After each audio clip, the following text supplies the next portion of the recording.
بسم اللہ الرحمن الرحیم۔ السلام علیکم پیارے دوستوں، آج ہم آپ کو بتانے والے ہیں اللہ کے اس مبارک گھر کا پورا اور سچا اتہاس جسے پوری زمین پر سب سے پہلے عبادت کے لیے بنایا گیا۔ جی ہاں دوستوں، ہم بات کر رہے ہیں خانہ کعبہ کی، اس مقدس جگہ کی جسے ہر مسلمان اپنی آنکھوں سے دیکھنے کی تمنا رکھتا ہے۔ کیا آپ نے کبھی سوچا ہے جب بیت اللہ اس جگہ پر موجود نہیں تھا تو وہاں کیا تھا؟ سب سے پہلے کس نے اس گھر کو بنایا اور اس کا طواف کیا؟ کس کس نبی نے اس پاک گھر کی تعمیر میں حصہ لیا؟ اب تک کتنی بار خانہ کعبہ کی تعمیر ہو چکی ہے؟ اور جو آج ہم کعبہ کی عمارت دیکھتے ہیں وہ کس دور میں بنی؟ پہلی بار غلاف کس نے چڑھایا اور پردوں کو آگ کس نے لگائی؟ پیارے دوستوں، ان تمام سوالوں کے جواب اور خانہ کعبہ سے جڑی بے حد اہم، مستند اور روح کو ہلا دینے والی معلومات سب آپ کو اسی ویڈیو میں ملیں گی۔ آپ سے گزارش ہے کہ ویڈیو کو آخر تک ضرور دیکھیے گا۔ تو آئیے شروع کرتے ہیں یہ پاک سفر۔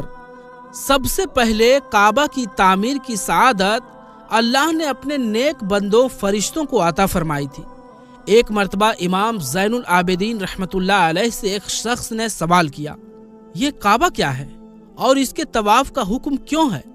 آپ نے جو جواب دیا اس کا مطلب یہ تھا کہ جب فرشتوں نے انسانوں کو لے کر اللہ کے سامنے کچھ کہہ دیا تو انہیں محسوس ہوا کہ شاید ہم نے حد سے بڑھ کر بات کی ہے اور کہیں ہمارا رب ناراض نہ ہو گیا ہو۔ اس پچھتاوے اور شرمندگی میں انہوں نے اللہ کے عرش کا طواف کرنا شروع کر دیا۔ یہ طواف ان کے عشق، ادب اور توبہ کی علامت تھا۔ اللہ کو ان کا یہ عمل اتنا پسند آیا کہ انہوں نے عرش کے ٹھیک نیچے 7ویں آسمان پر ایک گھر بنا دیا اور فرشتوں سے فرمایا، اب اس گھر کا طواف کرو۔ اس پاک گھر کو بیت المعمور کہا گیا، جس کا ذکر قرآن کی سورہ طور میں بھی موجود ہے۔ اور پھر جب اللہ نے انسانوں کو زمین پر اتارا تو اسی بیت المعمور کے نیچے زمین پر بھی ایک گھر تعمیر کرنے کا حکم دیا، اور اس سعادت سے نوازا گیا اللہ کے پہلے نبی حضرت آدم علیہ السلام کو۔ انہوں نے ہی سب سے پہلے خانہ کعبہ کی تعمیر کی اور اس کا طواف کیا۔ یہ عمارت وقت کے ساتھ موجود رہی، یہاں تک کہ طوفان نوح آیا اور سب کچھ تباہ ہو گیا۔ اس طوفان میں کعبہ کی عمارت مٹ گئی، مگر حجر اسود یعنی کالا پتھر کو حضرت جبرائیل علیہ السلام نے جبل ابو قبیس میں محفوظ کر دیا۔ دوستو، جب طوفان نوح کا سلسلہ ختم ہوا تو جہاں کعبہ کی عمارت پہلے وجود میں تھی وہاں ایک سرخ رنگ کا ٹیلہ ابھر آیا۔ وہی جگہ تھی جہاں پہلے حضرت آدم علیہ السلام نے اللہ کا گھر تعمیر کیا تھا۔ حضرت آدم علیہ السلام کے انتقال کے بعد ان کے بیٹوں نے وہیں کچھ پتھروں کو جمع کر کے ایک نشانی قائم کی جو دراصل اس پاک گھر کی یاد تھی۔ وقت گزرتا گیا اور پھر ایک ایسا مقدس دور آیا جب حضرت ابراہیم علیہ السلام کو اللہ تعالیٰ کی طرف سے حکم ملا کہ اس پاک گھر پر دوبارہ میرا گھر تعمیر کیا جائے۔ آپ نے اپنے بیٹے حضرت اسماعیل علیہ السلام کے ساتھ مل کر اسی ٹیلے پر کعبہ کی تعمیر کا کام شروع کیا، اور یہی وہ وقت تھا جب تعمیر کے دوران حضرت ابراہیم علیہ السلام ایک خاص پتھر پر کھڑے ہو کر کام کرتے رہے۔ آج بھی وہ پتھر مقام ابراہیم کے نام سے کعبہ شریف کے پاس موجود ہے۔ دوستو، جب حضرت ابراہیم علیہ السلام مکہ شریف آئے اور اپنے بیٹے سے ملے تو انہوں نے فرمایا، اے میرے بیٹے، اللہ نے مجھے حکم دیا ہے کہ میں اسی جگہ پر اس کا گھر بناؤں۔ حضرت اسماعیل علیہ السلام نے بغیر کسی سوال کے کہا، ابا جان، آپ فکر نہ کریں، میں اس نیک کام میں آپ کے ساتھ ہوں۔ پھر دونوں باپ بیٹے نے مل کر کھدائی شروع کی، اور کھدائی کے دوران انہیں پرانے نشانات ملے۔ کچھ کہتے ہیں کہ وہ نشانات حضرت شیس علیہ السلام کے دور کے تھے، جبکہ کچھ روایتوں میں آتا ہے کہ انہوں نے فرشتوں والی بنیادوں کے نشان بھی دیکھے، اور وہیں سے اللہ کے حکم سے خانہ کعبہ کی تعمیر شروع کر دی۔ دوستوں، اب سنیے ایک اور دلچسپ اور روشن کر دینے والا واقعہ۔ جب نبی کریم صلی اللہ علیہ وآلہ وسلم جوانی کے دور میں تھے تو اس وقت قریش نے یہ فیصلہ کیا کہ کعبہ کو دوبارہ تعمیر کیا جائے۔ انہوں نے اس کی پرانی بنیادوں کو گہرا کرنے کے لیے کھدائی شروع کی اور کھدائی کرتے کرتے جب وہ لوگ زمین کی گہرائی میں پہنچے تو وہاں ایسے پتھر ملے جو پہاڑ کی چوٹیوں جیسے تھے۔ جیسے ہی انہوں نے ایک پتھر نکالا، اس کے نیچے سے ایک ایسا تیز نور پھوٹا کہ دیکھنے والوں کو یوں لگا جیسے جس نے پتھر نکالا وہ اندھا ہو جائے گا، مگر اللہ کی قدرت دیکھیے، وہ پتھر خود بخود واپس اپنی جگہ پر چلا گیا۔ قریش اس منظر کو دیکھ کر بہت حیران رہ گئے اور انہوں نے اسی پر تعمیر روک دی۔ اب آئیے دیکھتے ہیں کہ قرآن مجید اس پاک گھر بیت اللہ کے بارے میں کیا فرماتا ہے۔ اور جب ہم نے ابراہیم کو بیت اللہ کی جگہ دکھائی تو فرمایا، میرے ساتھ کسی کو شریک نہ کر اور میرے گھر کو طواف، قیام، رکوع اور سجدہ کرنے والوں کے لیے پاک رکھ۔ سورہ حج۔ بے شک لوگوں کے لیے سب سے پہلا گھر جو تعمیر کیا گیا وہ مکہ میں ہے، جو تمام جہانوں کے لیے برکت اور ہدایت کا ذریعہ ہے۔ اس میں واضح نشانیاں موجود ہیں۔ سورہ آل عمران، جیسے کہ مقام ابراہیم۔ اور پھر اللہ فرماتا ہے، جو کوئی حرم شریف میں داخل ہوگا وہ امن میں رہے گا۔ اور یاد کرو وہ لمحہ جب اللہ تعالیٰ نے حضرت ابراہیم علیہ السلام کو مختلف آزمائشوں سے گزارا اور آپ ہر امتحان میں کامیاب ہوئے تو اللہ نے فرمایا، میں تمہیں انسانوں کا امام بنانے والا ہوں۔ حضرت ابراہیم علیہ السلام نے عرض کی، یا ربی، میری اولاد سے بھی کسی کو امام بنا دیجئے۔ اللہ تعالیٰ نے فرمایا، میرا وعدہ ظالموں کے لیے نہیں ہے۔ اور پھر اللہ نے یہ بھی حکم دیا، بیت اللہ کو لوگوں کے لیے ثواب اور امن کی جگہ بنا دو، اور مقام ابراہیم کو نماز کی جگہ بنا دو، اور اس پاک گھر کو طواف، رکوع اور سجدہ کرنے والوں کے لیے پاک صاف رکھو۔ اور وہ پیاری دعا جو ابراہیم علیہ السلام نے مانگی، اے میرے رب، اس شہر کو امن والا بنا دے، اور اس کے رہنے والوں میں سے جو اللہ کی آخرت پر ایمان لائیں انہیں پھلوں کا رزق عطا فرما۔ اللہ نے فرمایا، کافروں کو بھی کچھ وقت تک فائدہ دوں گا، پھر انہیں جہنم کی طرف کھینچ لاؤں گا، اور وہ بہت برا ٹھکانہ ہوگا۔ اور جب حضرت ابراہیم علیہ السلام اور حضرت اسماعیل علیہ السلام بیت اللہ کی دیواریں اونچی کر رہے تھے تو وہ یہ دعا کر رہے تھے، اے ہمارے رب، ہماری یہ محنت قبول فرما، بے شک تو ہر دعا سننے والا اور سب کچھ جاننے والا ہے۔ ہمیں اپنا فرما بردار بنا، اور ہماری اولاد میں سے بھی ایک ایسی قوم پیدا کر جو تیری حکم ماننے والی ہو۔ ہمیں عبادت کا طریقہ سکھا اور ہماری توبہ قبول کر، بے شک تو ہی توبہ قبول کرنے والا اور بے شک رحمت والا ہے۔ اور اے ہمارے رب، ہماری اولاد میں سے ایک رسول بھیج جو انہیں تیری آیتیں سنائے، کتاب اور عقل کی باتیں سکھائے اور انہیں پاک بنائے، بے شک تو بہت طاقت والا، حکمت والا ہے۔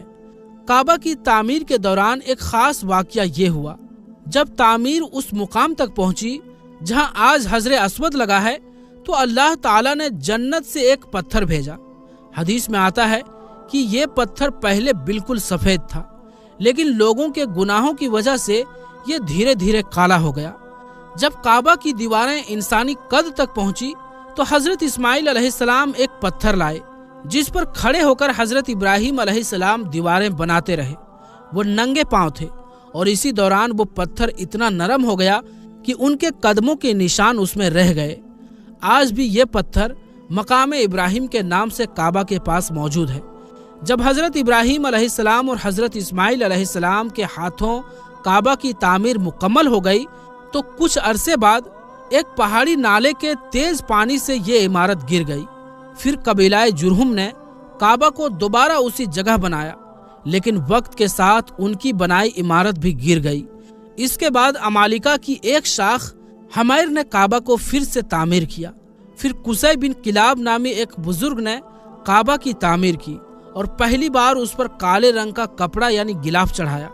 یہ عمارت اس وقت تک قائم رہی جب تک نبی پاک صلی اللہ علیہ وآلہ وسلم کی عمر 10 سال کی ہوئی۔ ایک واقعہ یوں پیش آیا، ایک عورت کعبے کے پردے کے پاس کھڑی تھی اور اگربتی جلا رہی تھی۔ اسی وقت آگ کی ایک چنگاری اڑ کر کعبے کے پردے سے جا لگی اور دھیرے دھیرے پوری عمارت میں آگ لگ گئی۔ یہ واقعہ نبی کریم صلی اللہ علیہ وآلہ وسلم کی نبوت سے پہلے کا ہے۔ جب آپ صلی اللہ علیہ وآلہ وسلم کی عمر مبارک 35 سال تھی تو مکہ میں ایک بہت بڑا سیلاب آیا۔ قریش نے پہلے سے ہی سیلاب روکنے کے لیے